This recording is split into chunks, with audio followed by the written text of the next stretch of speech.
اعوذ باللہ من الشیطان الرجیم بسم اللہ الرحمن الرحیم ومن تطوع خیرا فإن اللہ شاکر علیم۔ صدق اللہ العظیم وصدق رسولہ النبی الکریم۔ ان اللہ وملائکتہ یصلون علی النبی یا ایہا الذین آمنوا صلوا علیہ وسلموا تسلیما۔ الصلاۃ والسلام علیک یا سیدی یا نبی اللہ وعلی آلک واصحابک یا حبیب اللہ۔ اللہم صلی علی سیدنا و مولانا محمد معدن الجود والکرم وآلہ وبارک وسلم۔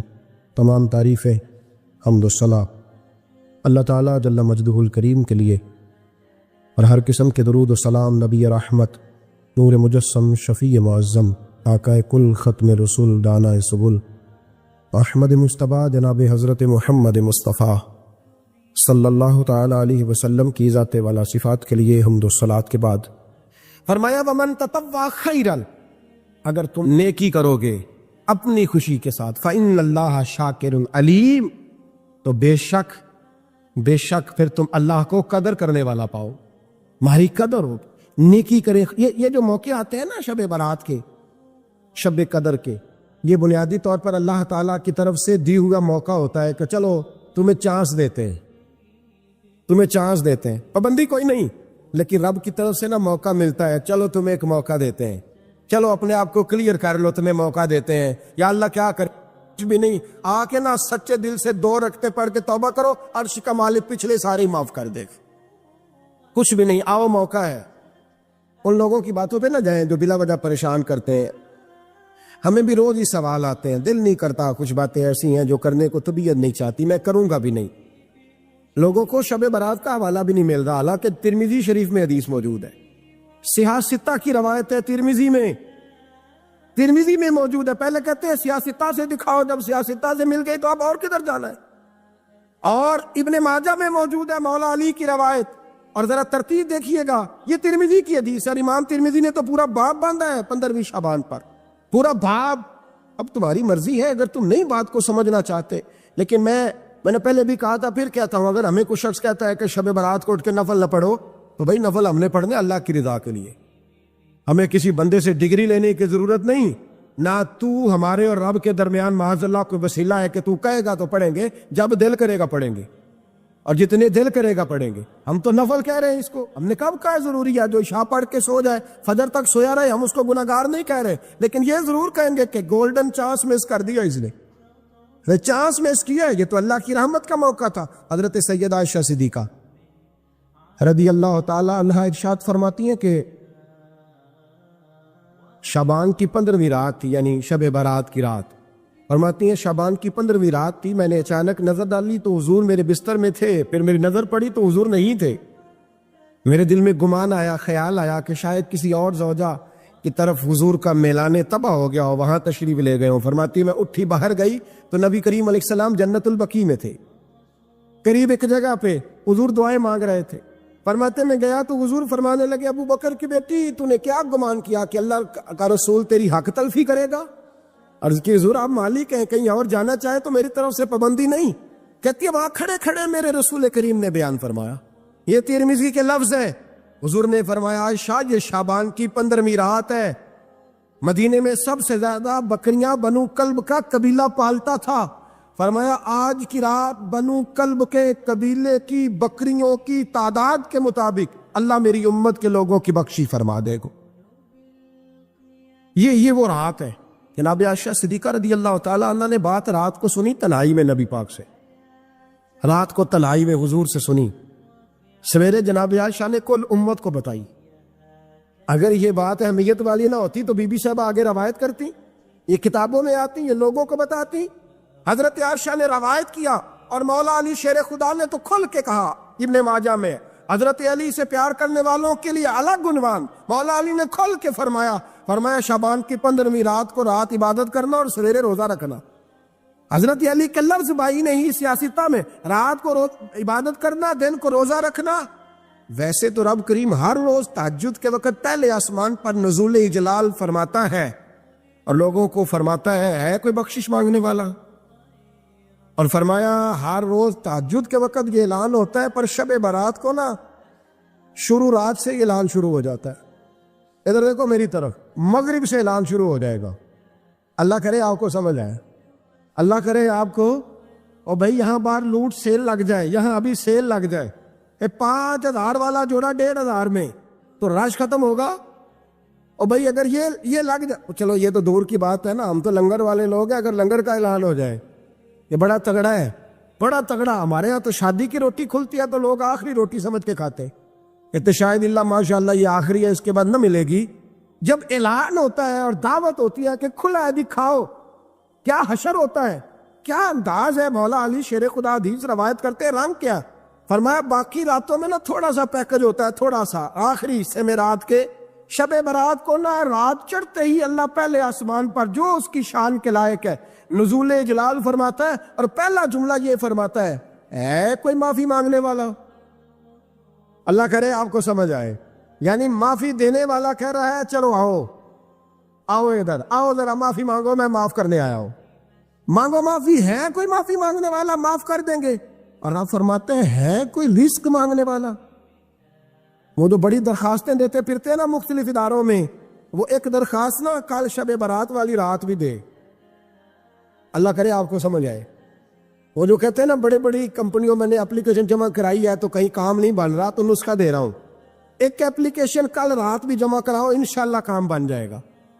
اور میں نہیں کہہ رہا، مولا علی شیر خدا فرما رہے ہیں، اور وہ خود نہیں فرما رہے، وہ نبی پاک کا فرمان نقل کر رہے ہیں، اور وہ رسول اللہ صلی اللہ علیہ وسلم کی بات نہیں بیان کر رہے۔ وہ کہتے ہیں رب فرماتا ہے کوئی روزی مانگنے والا، سارے سیٹھوں نوابوں جاگیرداروں کے پاس جا جا کے تھک گئے ہو، ایک دن میرے کہنے پر، ایک رات، ایک دیہڑی ذرا شب برات والی لگا کے تو دیکھو، پر شرط یہ ہے کہ یقین کامل ہو، ارادہ یہ، مطلب اللہ معاف کرے آپ نے ناراض نہیں ہونا، لیکن وہ ماحول اس طرح کا ہے کہ شب برات کو ایک دو ساتھی کو کہا رات کو عبادت کر کرتے جی وہ تو ٹھیک ہے پر سویرے چھٹی نہیں، کام کرنا ہے۔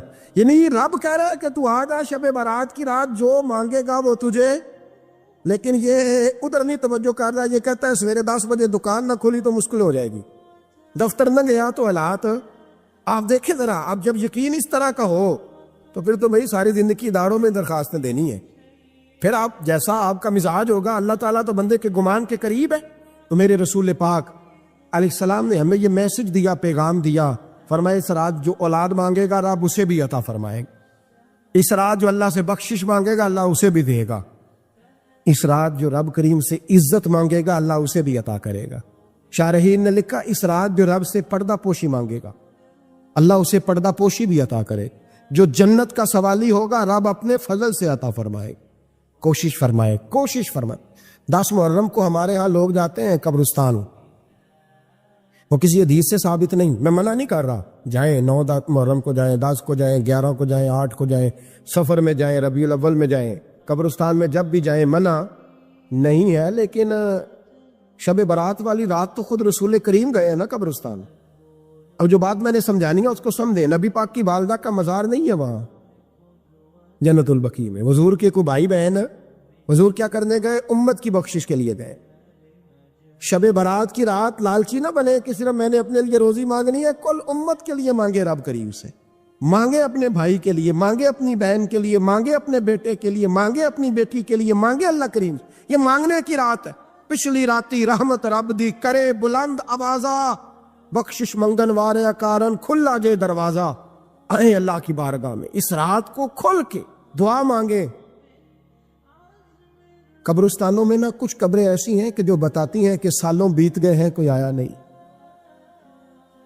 کچھ قبریں بتاتی ہیں، اور کچھ بڑے قبرستان بڑے شہروں میں ایسے بھی ہیں کہ جن کا گورکن کہتا ہے کہ مجھے کمیٹی نے کہہ دیا ہے جہاں 4-5 سال کوئی نہ آئے وہاں نئی قبر بنا دیا کرو، وہاں نئی قبر بن جاتی ہے معذب۔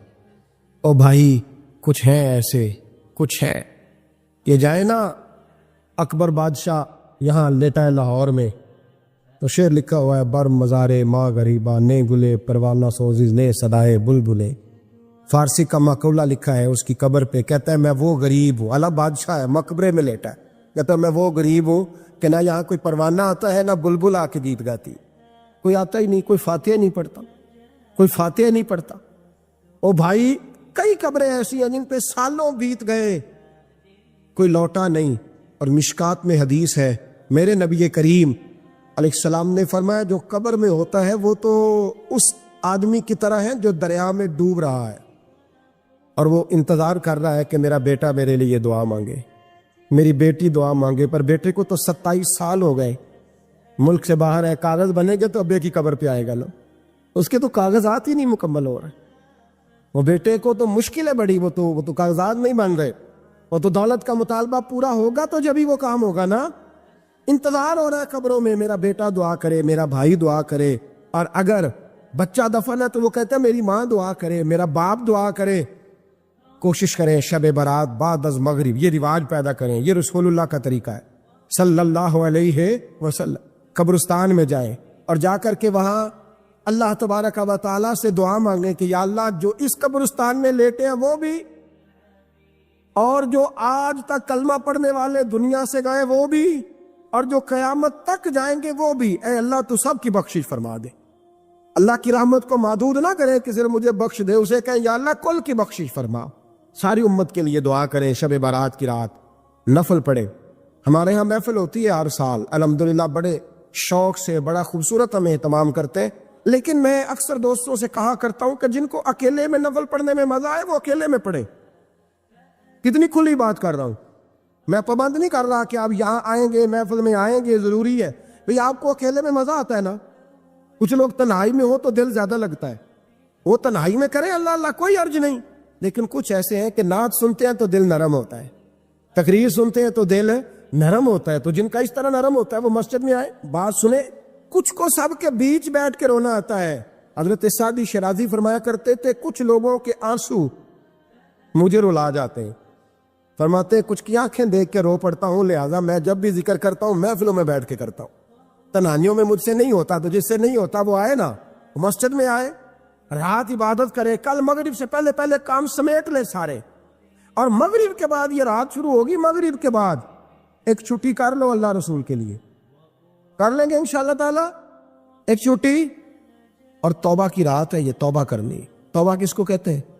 توبہ کا معنی ہے پچھلے گناہ پر پچھتانا, شرمسار ہونا.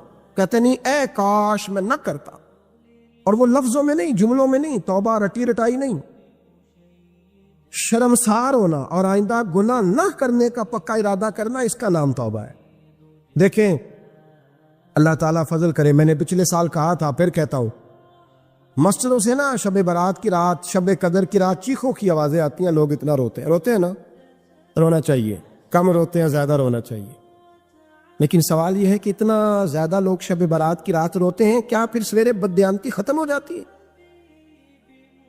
جو رات مسجد میں کھل کے رو کے آیا ہے اس کا پروگرام ہے نا کہ اب ملاوٹ کبھی نہیں کرے گا, اب گاہکوں سے جھوٹ کبھی نہیں بولے گا, اب وہ بددیانتی کا معاملہ کبھی نہیں کرے گا. لیکن رات روتا بھی رہے اور سویرے پروگرام یہ ہو کہ میں نے پھر لوگوں کو فریب دینا ہے, دعویٰ لگانا ہے, تو اس نے توبہ کیا رات کے, یہاں بس یہ ایکٹنگ کر کے لوٹ آیا, یعنی بڑی سجا بنا کر کے سوار کر کے رات توبہ کی. کیا مطلب ہے توبہ کا؟ کہ توبہ آپ نے کی. حضرت حسن بصری سے کسی نے کہا توبہ کیا ہے؟ فرمانے لگے توبہ یہ ہے کہ جس گلی سے رب نے تجھے منع کیا ہے دوبارہ پھر تو اس گلی میں نظر نہ آئے, تو نظر ہی نہ آئے, اور جس جگہ جانے کا رب نے تجھے حکم دیا ہے پھر تو دوبارہ وہاں سے غیر حاضر نہ ہو.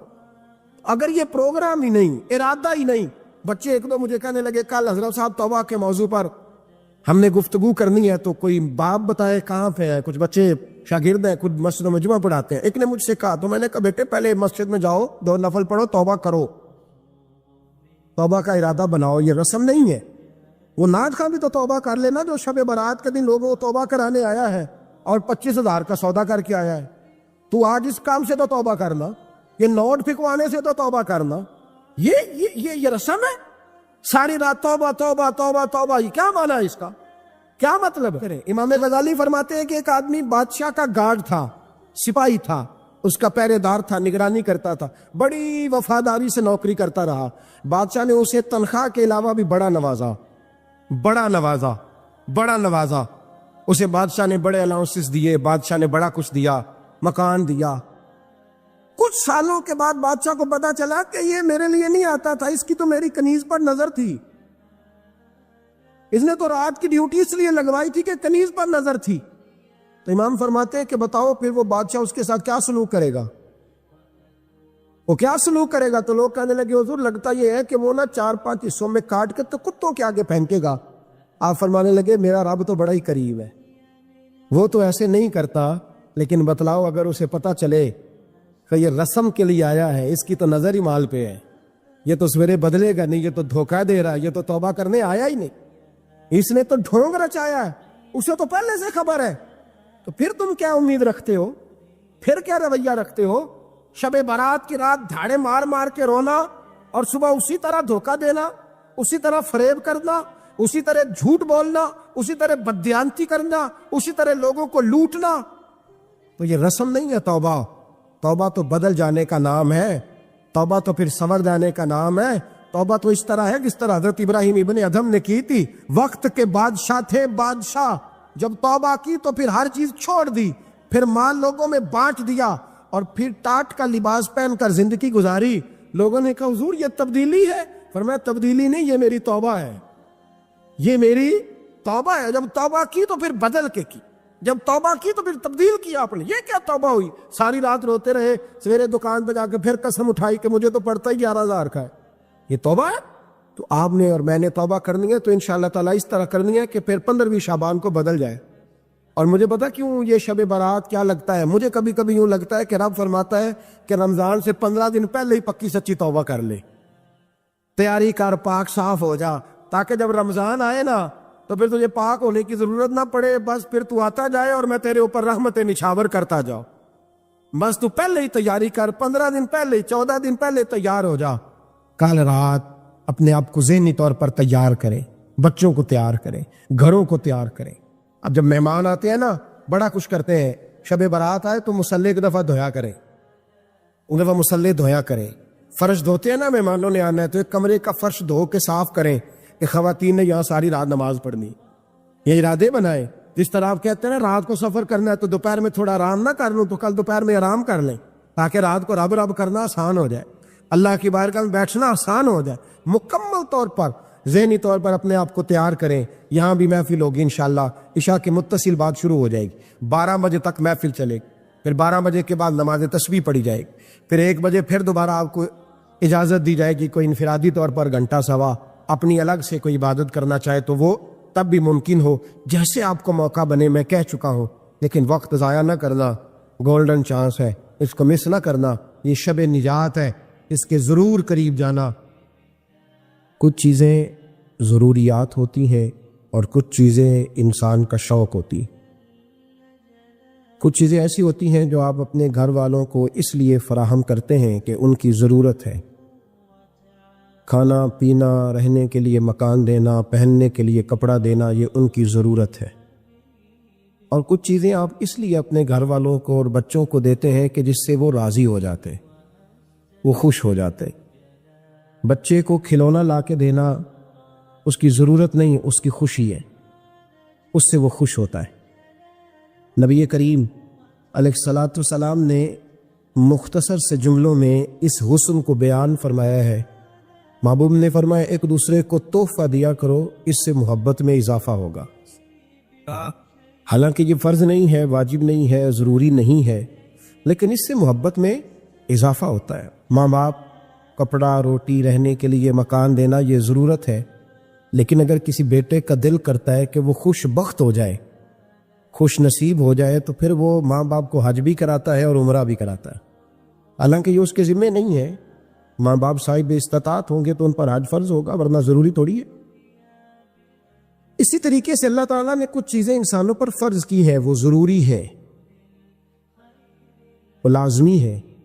روزہ رکھنا فرض ہے، نہ رکھنے والا کبیرہ گناہ کا ارتکاب کرے گا۔ رمضان کے روزے، زکوٰۃ دینا 2.5% ضروری ہے، کسی نے نہ دی تو نبی پاک علیہ السلام نے فرمایا خشکی اور تری میں تیرا جتنا مال تلف ہوتا ہے، ضائع ہوتا ہے، وہ زکوٰۃ صحیح نہ دینے کی وجہ سے ہوتا ہے، اور نہ تمہیں نقصانات نہ ہوتے۔ حج کرنا فرض ہے، جو نہ کرے گا وہ ترمذی شریف میں روایت موجود ہے، اللہ کے محبوب علیہ السلام فرمانے لگے کہ حج فرض ہونے کے باوجود جو بغیر کسی مجبوری کے حج کرنے نہ گیا وہ یا یہودی ہو کے مرے گا یا عیسائی ہو کے مرے گا۔ کیوں نہیں گیا؟ کیا وجہ تھی؟ تو کچھ چیزیں فرض ہیں، نہ کرنے والا سخت مجرم ہے، لیکن کچھ چیزیں انسان کی خوشی ہے کہ وہ کرتا ہے۔ 2.5% زکوٰۃ ہے، لیکن اگر کسی کا روز دل کرے کسی غریب کی مدد کرنے کو، روز دل کرے، ضروری نہیں اس پر، اس کا مال ہے، نہ خرچ کرے، لیکن اگر روز زیادہ روز وہ دے گا تو میرے نبی پاک علیہ السلام فرماتے ہیں فرشتے روزانہ اٹھ کے دعا مانگتے ہیں کہ یا اللہ سخی تیرے راستے میں دیتا جائے تو تو سخیوں کو دیتا جا۔ اگر خوب کرے گا صدقہ تو خیرات تو ایک کے بدلے اللہ 700 گنا اجر عطا فرمائے گا۔ صدقہ نفلی کرنے والے سے مصیبتیں دور ہوں گی، یہاں تک کہ حضرت عبداللہ ابن مسعود رضی اللہ تعالیٰ عنہ فرماتے ہیں کہ اگر تم بری موت سے بچنا چاہو تو نفلی صدقے زیادہ کیا کرو، لیکن یہ ضروری نہیں۔ اب کچھ شخص کہ جی ضروری نہیں، یہ ضروری نہیں بھئی، کپڑا وجود ڈھانپنے کے لیے ہے نا، بولیے تو بین کیوں لگوایا اسپیشل، بٹن کیوں لگوایا اسپیشل؟ وہ ٹھیک ہے، جس طرح ایک بوری ہوتی ہے تو ٹاٹ بنا کے پہن لیتا کہ بدن چھپانا مقصود ہے نا، لیکن بندہ عجیب لگے، اس کا کپڑا پہننے کا طریقہ ہی ٹھیک نہ ہو تو حسن قائم نہیں رہتا۔ درخت بڑا شاندار ہو پر پیارا ٹہنیوں سے لگتا ہے، پھل پھول ہو تو وہ ذرا اچھا لگتا ہے۔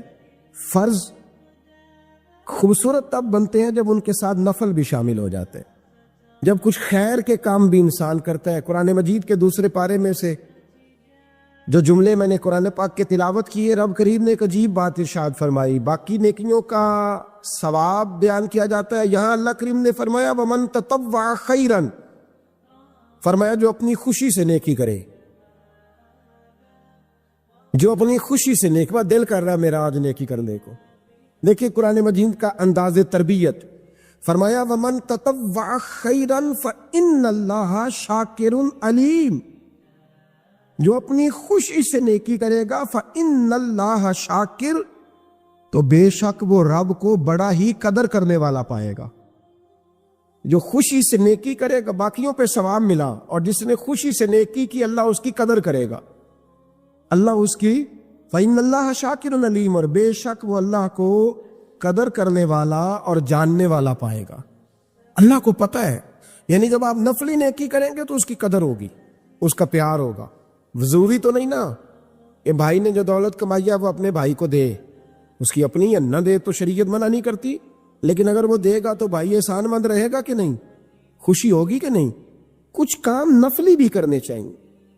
ہمارے ہاں اب نفل کام کے لیے اس زیادہ بات اس لیے نہیں کی جاتی کہ فرض نہیں لوگ ادا کرتے، طبیعت نہیں ہماری، ہم مطلب ان کاموں میں زیادہ الجھ گئے ہیں جو غیر ضروری تھے، ضروری کاموں سے ہم نکلتے چلے جا رہے ہیں۔ مطلب اعلان ہوتا ہے مسجد میں کہ عشاء کی نماز ہو گئی ہے، اب محفل ہونے لگی ہے، لہذا سارے لوگ آ جاؤ۔ لیکن نماز فرض تھی وہ ہو گئی ہے، اب محفل ہونے لگی ہے، تو محفل ضروری تھی کہ نماز ضروری ہے؟ تو اعلان کیا ہو رہا ہے کہ مشکل کام گزر گیا ہے، اب آسان رہ گیا، لہذا لوٹ آؤ۔ تو لوگ مطلب جس طرح کچھ لوگ ہواؤں میں زندہ رہتے اس طرح لوگ زندہ ہیں، ہواؤں میں، خوابوں کی دنیا میں وقت گزار رہے ہیں۔ روزی دینی ہے اللہ نے، اور سب سے مشکل کام لوگوں نے اللہ کے راستے میں خرچ کرنا بنا لیا۔ انسان کا ساری دنیا سے تعلق ٹوٹ جائے تو خرابی نہیں ہوتی، لیکن اگر اس کا اللہ رسول سے رشتہ کمزور ہو جائے تو حالات بگڑ جاتے ہیں۔ لیکن ساری دنیا سے لوگ رشتے بناتے رہتے ہیں، فجر کے وقت سوئے رہتے ہیں، ظہر کے وقت کام لگے رہتے ہیں، عصر کے وقت واک کرتے ہیں، عشاء اور مغرب وہ برگر کھانے میں گزر جاتی ہے۔ تو بھئی جن سے زیادہ کام ضروری تھا وہاں تو تم نے توڑ دیا۔ نفل کام، اس کا حسن ہے، اس کا ایک وقار ہے، اس کی ایک خوبصورتی ہے، اس کے اندر ایک توانائی ہے، ایک اس کے اندر خاص وقار ہے۔ میرے نبی کریم علیہ الصلوۃ والسلام نے ارشاد فرمایا فجر کی نماز پڑھ کے مصلی پہ بیٹھے رہا کرو، اگر ہو سکے تو کوئی مجبوری نہ ہو تو مصلی پہ رکا کرو۔ فجر پڑھ لی، فرض ادا ہو گئے، حضور جائیں، فرمایا وہ تمہیں اجازت ہے، لیکن اگر رکو گے اللہ کے ذکر میں، تلاوت میں، عبادت میں، درود پاک میں لگ جاؤ گے، رکو گے، سورج نکلنے تک رکے رہو گے، 2 رکعت اشراق اور 2 رکعت نماز چاشت ادا کرو گے تو رب کریم تمہیں 2 حج اور 2 عمرے کا ثواب عطا فرمائے گا۔ شرط یہ ہے کہ رکو، شرط یہ ہے کہ رکو، تھوڑا وقت دو، مصلی پہ ٹھہرو، تھوڑا یہاں وقت دو۔ لیکن چوکوں اور چوراہوں میں کئی گھنٹے وقت گزارنے والی قوم مسجدوں سے بھاگتی ہے، نفل کام کرنا، خوشی سے کرنا، یہ دقت محسوس ہوتی، یعنی وہ کام جن میں نفس کو راحت ہوتی ہے وہ تیزی سے لوگ کرا لیں گے، تیزی سے۔ میں کوئی دوستوں سے محبت کرتا ہوں تو کبھی کبھی کچھ باتیں ان سے پوچھتا رہتا ہوں پیار کے ساتھ، ازراہ محبت۔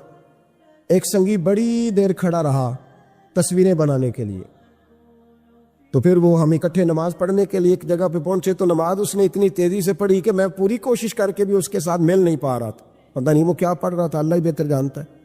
میں نے اسے بعد میں کہا کہ یار کم از کم تو رکوع سے اٹھنے کے لیے اتنی دیر تو صحیح کھڑا ہو جتنی دیر تو فوٹو کھنچانے کے لیے کھڑا ہوتا ہے، یعنی تصویر کے لیے تو دیکھتا ہے صحیح کھڑا ہو کہ نہیں، آنکھ میری ٹھیک ہے، اور تو رکوع سے کھڑا ہوا، تو نے سوچا ہی نہیں کہ میں رب کی بارگاہ میں ہوں۔ یعنی کیمرے کی آنکھ کے لیے تجھے سجنا آتا ہے، عرش کے رب کی بارگاہ کے لیے تجھے سورنے کا طریقہ ہی نہیں آتا، یہ خبر ہی نہیں کہ میں کہاں کھڑا ہوں، میرا معیار کیا ہونا چاہیے۔ یعنی اگر کپڑے برے پہنے ہو تو لوگ تصویر نہیں بنواتے، کہتے ہیں بری آئے گی اور نماز پڑھ لیتے ہیں، اللہ قبول کرنے والا ہے۔ تو نے تو فوٹو تک قبول نہیں کی۔ نیکی کا کام کریں ذرا خوشی سے، ذرا ذوق سے، ذرا شوق سے، طبیعت کے اندر وہ وقار لائیں، وہ پیار لائیں، وہ میٹھا لائیں۔ لیکن نا قرآن مجید نے کہا لن تنالوا البر حتی تنفقوا مما تحبون۔ اگر تم چاہتے ہو نا کہ نیکی کے بلند سٹیٹس تک جاؤ، معیار بنے، تو پھر جو چیز تمہیں زیادہ پیاری ہے وہ اللہ کے راستے میں خرچ کرو۔ جو چیز، یہ قرآن مجید نے کہا ہے، جو چیز تمہیں زیادہ پیاری ہے وہ اللہ کے راستے میں، یعنی پیاری چیز، پیاری اللہ کی راہ میں خرچ کرو جو تمہیں محبوب ہے۔ حضرت عبداللہ ابن عمر فرماتے ہیں کہ میں بیٹھا تھا جب یہ آیت نازل ہوئی تو ایک صحابی آئے، عرض کرنے لگے حضور میرا باغ ہے، اور یا رسول اللہ بس مجھے پیار ہو گیا اس زمین سے، میں نے سجایا ہے، میں نے سنوارا ہے، میں نے ہاتھوں میں رمبا پکڑ کر، کدال پکڑ کر میں نے اس کی آبیاری کی ہے حضور، میں اپنے ہاتھوں سے پتے کاٹتا رہا ہوں، جڑی بوٹیاں تلف کرتا رہا ہوں حضور، دنیا دیکھنے آتی ہے میرا باغ۔ لیکن محبوب رب کریم فرماتے ہیں پیاری چیز اللہ کے راستے میں خیرات کرو، تو یا رسول اللہ جو مجھے بڑا پیارا ہے، میں تو اپنے بچوں کو نہیں دوڑنے دیتا تھا کہیں پتے نہ توڑیں، حضور مجھے بڑا پیارا ہے، میں پیش کرتا ہوں، اسے قبول کر لیں، اس لیے کہ جو چیز زیادہ سونی ہو وہ سونے رب کی بارگاہ میں پیش کرنی چاہیے، اس لیے کہ وَمَن تَطَوَّعَ خَيْرًا فَإِنَّ اللَّهَ شَاكِرٌ۔ یہاں کیا حال ہے، یہاں مزاج عجیب ہو گیا، جب آپ کا وہ مزاج نہیں رہے گا، وہ انداز نہیں رہے گا، وہ کرم نہیں رہے گا۔ مجھے بڑی اچھی بات یاد ہے، حضرت شیخ محی الدین ابن عربی رحمۃ اللہ علیہ کے حالات میں پڑھ رہا تھا، بڑا بچپن کا زمانہ تھا، تو میں پڑھتے پڑھتے کتاب استادوں کے پاس لے گیا، میں نے کہا استاد جی یہ مجھے کچھ سمجھ نہیں آ رہی، بزرگ کیا لکھ گئے؟ تو کہنے لگے اس کو بند کر، میں تمہیں بتاتا ہوں۔ میں نے کہا حضور کیا؟ فرمانے لگے وہ بتانا یہ چاہ رہے ہیں کہ اگر تم جوانی کے سونے لمحات، خوبصورت جملے، خوبصورت وقت اللہ کے راستے میں دے دو گے نا تو رب تمہیں وفادار دوست عطا فرمائے گا۔ اگر تم اپنے کردار کو خوبصورت رکھو گے، میلا کچیلا گدلا نہیں ہونے دو گے۔ یہ جو موقع آتے ہیں نا شب برات کے، شب قدر کے، یہ بنیادی طور پر اللہ تعالیٰ کی طرف سے دی ہوا موقع ہوتا ہے کہ چلو تمہیں چانس دیتے ہیں، پابندی کوئی نہیں، لیکن رب کی طرف سے نا موقع ملتا ہے، چلو تمہیں ایک موقع دیتے ہیں، چلو اپنے آپ کو کلیئر کر لو، تمہیں موقع دیتے ہیں۔ یا اللہ کیا کرے، کچھ بھی نہیں، آ کے نا سچے دل سے 2 رکعتیں پڑھ کے توبہ کرو، عرش کا مالک پچھلے سارے معاف کر دے۔ ان لوگوں کی باتوں پہ نہ جائیں جو بلا وجہ پریشان کرتے ہیں، لوگوں کو شب برات کا حوالہ بھی نہیں مل رہا، حالانکہ ترمذی شریف میں حدیث موجود ہے، سیاہ ستہ کی روایت ہے ترمذی میں، پہلے کہتے ہیں سیاہ ستہ سے دکھاؤ، جب سیاہ ستہ سے مل گئی تو اب اور کدھر جانا ہے۔ اور ابن ماجہ میں موجود ہے مولا علی کی روایت، اور ذرا ترتیب دیکھیے گا، یہ ترمذی کی حدیث ہے، امام ترمذی نے تو پورا باب باندھا ہے 15ویں شعبان پر، پورا باب۔ اب تمہاری مرضی ہے اگر تم نہیں بات کو سمجھنا چاہتے، لیکن میں نے پہلے بھی کہا تھا، پھر کہتا ہوں، اگر ہمیں کوئی شخص کہتا ہے کہ شب برات کو اٹھ کے نفل نہ پڑھو، تو بھائی نفل ہم نے پڑھنے اللہ کی رضا کے لیے، ہمیں کسی بندے سے ڈگری لینے کی ضرورت نہیں، نہ تو ہمارے اور رب کے درمیان معاذ اللہ کو وسیلہ ہے کہ تو کہے گا تو پڑھیں گے، جب دل کرے گا پڑھیں گے، اور جتنے دل کرے گا پڑھیں گے۔ ہم تو نفل کہہ رہے ہیں اس کو، ہم نے کب کہا ضروری ہے تو عشاء پڑھ کے سو جائے، فجر تک سویا رہے، ہم اس کو گناہگار نہیں کہہ رہے، لیکن یہ ضرور کہیں گے کہ گولڈن چانس مس کر دیا اس نے، چانس مس کیا ہے، یہ تو اللہ کی رحمت کا موقع تھا۔ حضرت سیدہ عائشہ صدیقہ رضی اللہ تعالی عنہا ارشاد فرماتی ہیں کہ شعبان کی 15ویں رات تھی، یعنی شب برات کی رات، فرماتی ہیں شعبان کی 15ویں رات تھی، میں نے اچانک نظر ڈالی تو حضور میرے بستر میں تھے، پھر میری نظر پڑی تو حضور نہیں تھے، میرے دل میں گمان آیا، خیال آیا کہ شاید کسی اور زوجہ کی طرف حضور کا میلان تباہ ہو گیا ہو، وہاں تشریف لے گئے ہو۔ فرماتی میں اٹھی باہر گئی تو نبی کریم علیہ السلام جنت البقیع میں تھے، قریب ایک جگہ پہ حضور دعائیں مانگ رہے تھے۔ فرماتے میں گیا تو حضور فرمانے لگے، ابو بکر کی بیٹی تو نے کیا گمان کیا کہ اللہ کا رسول تیری حق تلفی کرے گا؟ عرض کی حضور آپ مالک ہیں، کہیں اور جانا چاہیں تو میری طرف سے پابندی نہیں۔ کہتی ہے وہاں کھڑے کھڑے میرے رسول کریم نے بیان فرمایا، یہ ترمذی کے لفظ ہیں، حضور نے فرمایا عائشہ یہ شعبان کی 15ویں رات ہے، مدینے میں سب سے زیادہ بکریاں بنو کلب کا قبیلہ پالتا تھا، فرمایا آج کی رات بنو کلب کے قبیلے کی بکریوں کی تعداد کے مطابق اللہ میری امت کے لوگوں کی بخشی فرما دے۔ یہ وہ رات ہے۔ جناب عائشہ صدیقہ رضی اللہ تعالی عنہ نے بات رات کو سنی تنہائی میں نبی پاک سے، رات کو تنہائی میں حضور سے سنی، سویرے جناب عائشہ نے کل امت کو بتائی۔ اگر یہ بات اہمیت والی نہ ہوتی تو بی بی صاحب آگے روایت کرتی، یہ کتابوں میں آتی، یہ لوگوں کو بتاتی۔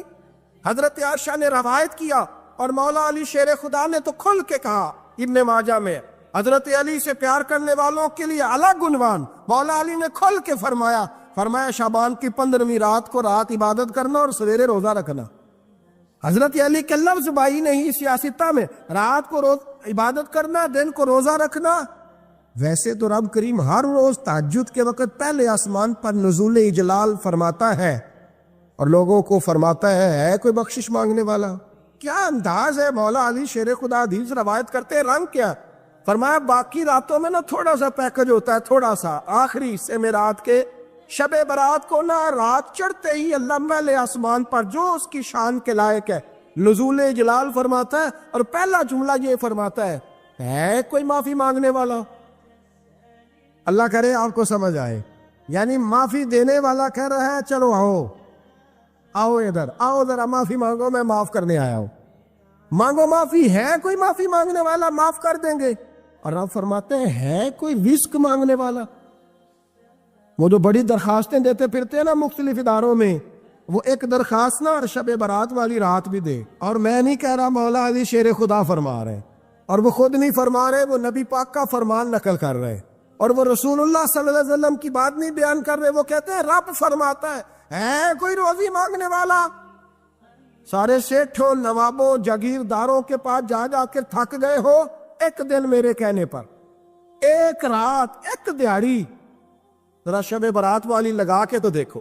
تو میرے رسول پاک علیہ السلام نے ہمیں یہ میسج دیا، پیغام دیا، فرمائے اس رات جو اولاد مانگے گا رب اسے بھی عطا فرمائے، اس رات جو اللہ سے بخشش مانگے گا اللہ اسے بھی دے گا، اس رات جو رب کریم سے عزت مانگے گا اللہ اسے بھی عطا کرے گا۔ شارحین نے لکھا اس رات جو رب سے پردہ پوشی مانگے گا اللہ اسے پردہ پوشی بھی عطا کرے، جو جنت کا سوالی ہوگا رب اپنے فضل سے عطا فرمائے۔ کوشش فرمائے 10 محرم کو ہمارے ہاں لوگ جاتے ہیں قبرستان، وہ کسی حدیث سے ثابت نہیں، میں منع نہیں کر رہا، جائے 9 محرم کو جائے، 10 کو جائے، 11 کو جائے، 8 کو جائے، سفر میں جائے، ربیع الاول میں جائے، قبرستان میں جب بھی جائیں منع نہیں ہے، لیکن شب برات والی رات تو خود رسول کریم گئے ہیں نا قبرستان۔ اب جو بات میں نے سمجھانی ہے اس کو سمجھیں، نبی پاک کی والدہ کا مزار نہیں ہے وہاں جنت البقیع میں، حضور کے کو بھائی بہن، حضور کیا کرنے گئے؟ امت کی بخشش کے لیے گئے۔ شب برات کی رات لالچی نہ بنے کہ صرف میں نے اپنے لیے روزی مانگنی ہے، کل امت کے لیے مانگے رب کریم سے، مانگے اپنے بھائی کے لیے، مانگے اپنی بہن کے لیے، مانگے اپنے بیٹے کے لیے، مانگے اپنی بیٹی کے لیے، مانگے اللہ کریم۔ یہ مانگنے کی رات ہے۔ پچھلی راتی رحمت رب دی کرے بلند آوازہ، بخشش منگن وارے کارن کھلا جے دروازہ۔ آئے اللہ کی بارگاہ میں اس رات کو کھل کے دعا مانگے۔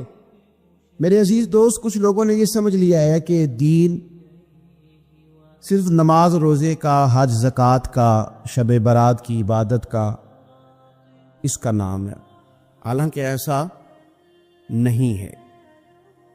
دین کے میں نے جیسے کہ عرض کیا کہ دو بنیادی شعبے ہیں، ایک حقوق اللہ اور ایک حقوق العباد۔ یہ جو حقوق اللہ کا معاملہ ہے نا، آپ کو نماز دن میں 5 وقت آ کر کے پڑھنی ہے۔ حج تو زندگی میں ایک دفعہ فرض ہے، لیکن اگر لوٹ کے آتا بھی ہے تو سال میں ایک دفعہ آتا ہے۔ لیکن یہ جو آپ کا حقوق العباد کا معاملہ ہے، یہ تو ہر وقت کا ہے۔ آپ اگر جوان ہیں تو پھر آپ کا ماں باپ کے ساتھ حقوق کا تعلق ہے، بہن بھائیوں کے ساتھ تعلق ہے، شادی شدہ ہیں تو میاں بیوی کے حقوق آپس میں شروع، صاحب اولاد ہو گئے تو اب آپ کے اولاد کے حقوق ذمے آ گئے، آپ اگر کارخانہ دار ہیں تو مزدوروں کے حقوق ہیں، اگر آپ استاد ہیں تو شاگردوں کے حقوق ہیں، اگر آپ شیخ ہیں تو مریدوں کے حقوق ہیں، اگر آپ مرید ہیں تو شیخ کے حقوق۔ تو حقوق کے ساتھ تو ہر وقت انسان کا آپس کے اندر یہ سلسلہ جاری رہتا ہے۔ اب معاملات کو صاف رکھنا، لین دین کی چیزوں کے اندر اپنے آپ کو کھلا رکھنا، خیانت سے، جھوٹ سے، دغے سے، دھوکے سے، فریب سے اپنے آپ کو پاک رکھنا، دین اس کے اوپر بہت ہی زیادہ زور دیتا ہے، بہت ہی زیادہ۔ مسلم شریف میں حدیث ہے، نبی پاک صلی اللہ تعالی علیہ وسلم نے صحابہ سے پوچھا تھا، مسلم بخاری دونوں میں، کہ بتاؤ مفلس کون ہوتا ہے، غریب کون ہوتا ہے؟ تو لوگوں نے وہی بات عرض کی جو عرض کرنے کا موقع تھا اور انسانی فہم کے عقل کے قریب بات تھی۔ عرض کی، یا رسول اللہ صلی اللہ تعالی علیہ وسلم، جس کے پاس مال و دولت نہ ہو مفلس ہوتا ہے؟ تو حضور نے فرمایا، نہیں، میری امت میں تو مفلس وہ ہوں گے جو نماز، روزے اور زکوٰۃ کے ساتھ قیامت والے دن آئیں گے۔ یعنی وہ مفلس ہوں گے جو نماز، زکوٰۃ، روزے کے ساتھ قیامت کے دن آئیں گے، لیکن ان کے مفلس ہونے کی وجہ یہ ہوگی کہ انہوں نے دنیا میں کسی کو گالی دی ہوگی، کسی پر تہمت لگائی ہوگی، کسی شخص کا حق دبایا ہوگا، کسی کو تکلیف دی ہوگی، کسی کو مارا ہوگا، حالانکہ ان کے پاس نماز بھی ہے، روزہ بھی ہے، زکوٰۃ بھی ہے، لیکن چونکہ انہوں نے حقوق العباد ضائع کیے، اب ان کی کمزوری کا یہ عالم ہوگا کہ وہ جو نیکیاں کما کے لائے تھے وہ ان لوگوں کو دے دی جائیں گی جن پر انہوں نے ظلم کیا تھا۔ اور اگر پھر بھی ان کے ظلم بچ گئے، نیکیاں دینے کے باوجود ابھی بھی ان کی زیادتیاں باقی رہیں، تو حضور فرماتے ہیں پھر ان مظلوموں کی جو خطائیں ہوں گی وہ ان ظالموں کے کھاتے میں ڈال دی جائیں گی۔ تو یہ بہت ساری نیکیاں لانے کے باوجود مفلس رہ جائیں گے۔ تو یاد رکھیں کہ حقوق اللہ کا معاملہ اپنی جگہ پہ وہ بڑا سخت ہے۔ اب ہمارے ہاں یہ ہوتا ہے کہ توازن نہیں قائم رکھا جاتا۔ کچھ لوگ تو ایسے ہیں جو سمجھتے ہیں نماز پڑھ لی ہے، میں نے روزہ رکھ لیا ہے، اب باقی میں ولی اللہ ہو گیا ہوں، میں حق نہ بھی ادا کروں۔ اور کچھ معاذ اللہ اس طرح کے ہیں جو کہتے ہیں کہ نماز کی تمہیں پڑھی ہے، باقی کام تو بھائی آپ نماز کو بھی ہلکا نہیں سمجھ سکتے، یہ رب کی عبادت ہے۔ آپ اللہ کی بارگاہ میں جھکنے کو معمولی بات سمجھتے ہیں؟ آپ توازن قائم رکھیں گے، نماز پڑھیں گے تو وہ بھی پورے ذوق کے ساتھ پڑھیں گے، عبادت کریں گے تو پوری توجہ کے ساتھ کریں گے، نفل ادا کریں گے تو پورے انہماک کے ساتھ، شوق کے ساتھ، ذوق کے ساتھ۔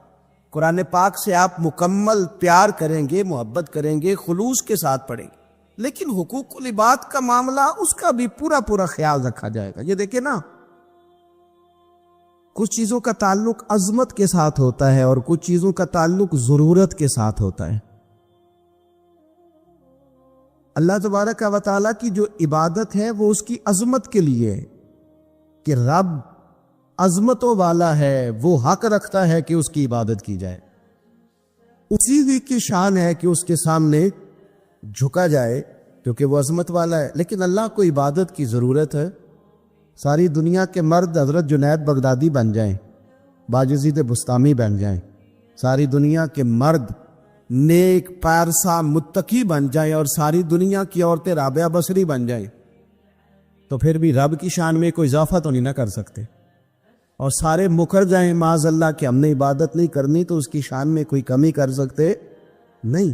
تو اللہ کی عظمت ہے، شان ہے، اللہ کو عبادت کی ضرورت نہیں ہے، یہ اس کی عظمت ہے کہ اس کی بندگی کی جائے۔ تو کچھ چیزوں کا تعلق عظمت کے ساتھ ہوتا ہے اور کچھ چیزوں کا تعلق ضرورت کے ساتھ ہوتا ہے۔ اللہ کی یہ شان ہے کہ اس کی بندگی کی جائے، اور لوگوں کو ضرورت ہے کہ ان کا خیال رکھا جائے۔ اللہ کی تو شان ہے کہ رب کی عبادت کی جائے، اور بھوکے کو ضرورت ہے اسے روٹی کھلائی جائے، پیاسے کو ضرورت ہے کہ اسے پانی پلایا جائے۔ اور دیکھیے کہ میرے ایک بڑے بہترین قابل احترام استاد ہوں، شیخ ہوں،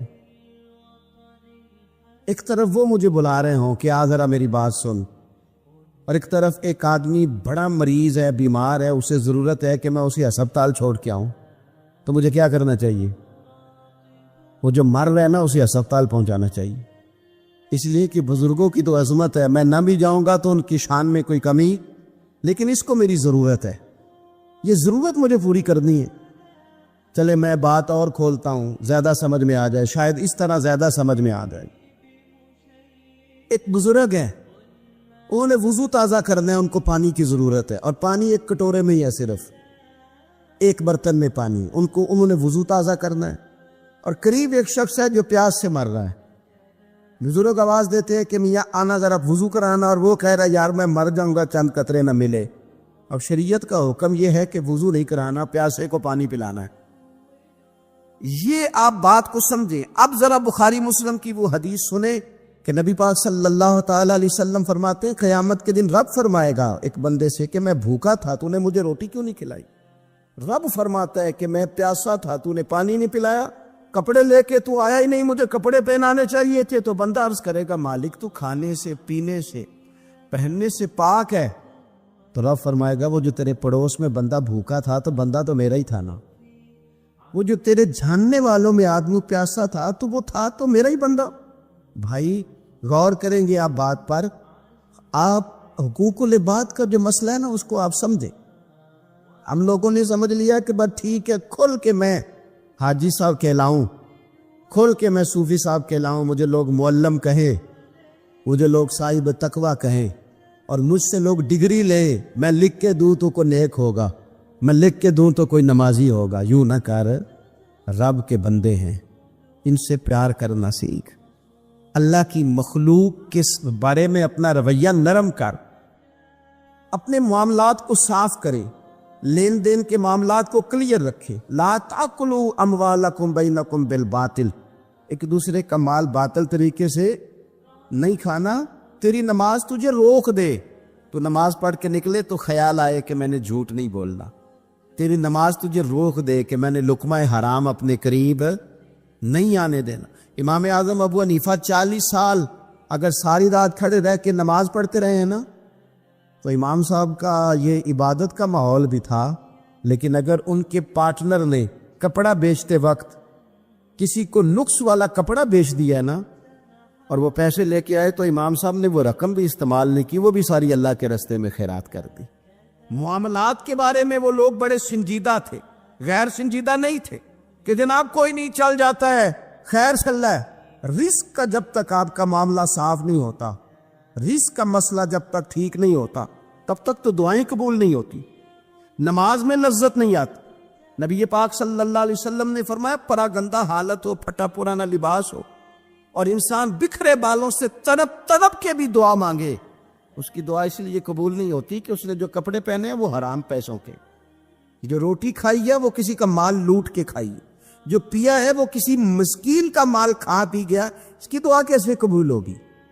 آپ حقوق العباد کے معاملات کے اندر اپنے آپ کو زیادہ سے زیادہ فکر مند کریں، آپ غور کریں کس جگہ کوئی نقص تو نہیں رہ گیا۔ سیدہ عائشہ صدیقہ یہ بڑی نصیبوں والی خاتون ہے، یہ وہ خوش بخت عورت ہے کہ جس کے گھر میں حجرہ نور میں داخل ہو کے مدینے والے محبوب کہتے تھے کہ سکون محسوس کرتا ہو۔ حضور کی سیرت بتاتی ہے کہ حضور وہاں سکون محسوس کرتے. حضرت عائشہ صدیقہ نے حضور سے دین لیا اور محبوب کریم کا سر نور ان کی گود میں رہتا تھا جب وہ حضور سے سوالات پوچھا کرتی تھی. سیدہ عائشہ صدیقہ کی عظمتیں حضرت عائشہ صدیقہ رضی اللہ تعالیٰ عنہ روایت کرتی ہیں، اور یہ حدیث مبارکہ مشکاہ شریف میں موجود ہے. فرماتی ہیں کہ اعمال نامے 3 قسم کے ہوں گے قیامت کے دن. 3 قسم کے اعمال نامے. مجرم جو ہوں گے، جرم کر کے آئیں گے، ان کے 3 قسم کے اعمال نامے ہوں گے. فرماتی ہیں میں نے نبی پاک صلی اللہ علیہ وسلم سے سنا کہ 3 قسم کے لوگوں کے اعمال نامے ہوں گے. ایک وہ لوگ ہوں گے، وہ والا معاملہ ہوگا جو رب کا بندوں کا عقیدے کے ساتھ ہے. اگر کوئی بندہ شرک کر کے آیا ہوگا تو اللہ اس شرک کو کبھی معاف نہیں کر. ان اللہ لا یغفر ان یشرک بہ ویغفر ما دون ذلک لمن یشاء. بے شک اللہ معاف نہیں کرے گا کہ اس کے ساتھ شرک کیا جائے، باقی وہ اس کے علاوہ جس کو چاہے گا اپنے فضل سے معاف فرما دے گا. تو ایک تو یہ اعمال نامہ قیامت کے دن ہوگا، جو مشرک ہوگا اسے معاف نہیں کیا جائے گا.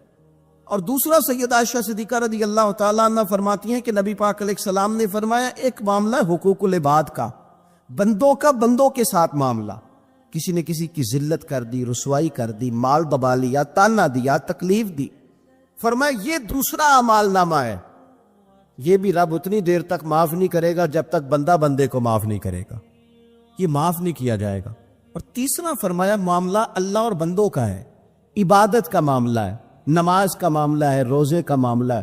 فرمایا اس میں رب بڑا کریم ہے، اپنے فضل سے فیصلہ کرے گا، چاہے تو آزاد دے اور چاہے تو اپنے فضل سے بندوں کو معاف فرما دے، چاہے تو اپنے فضل سے معاف کر دے.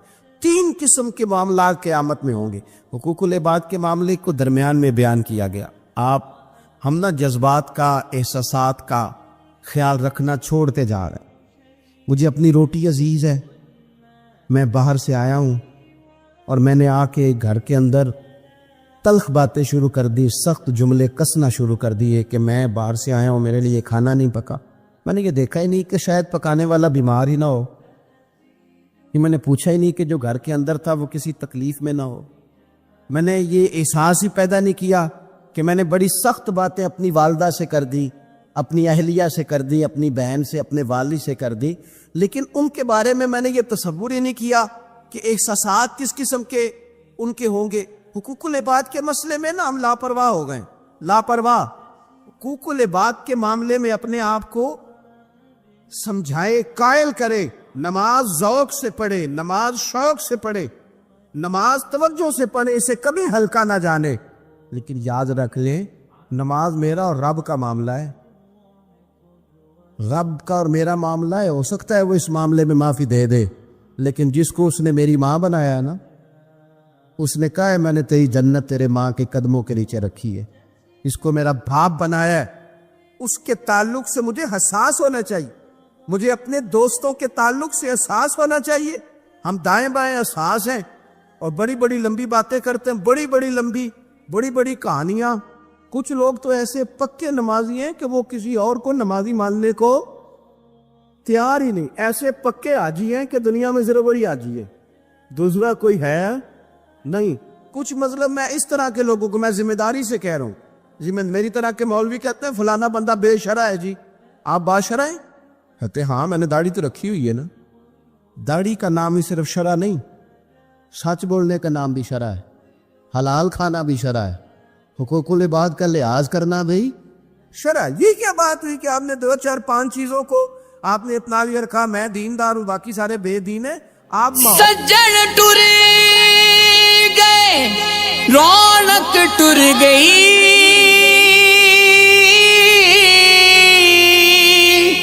سجن ٹر گئے، رونق ٹر گئی، سنجے ہو گئے ویڑے،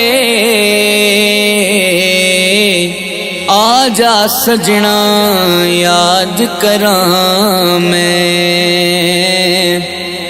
ہر چرخے دے گیڑے، آجا سجنا آجا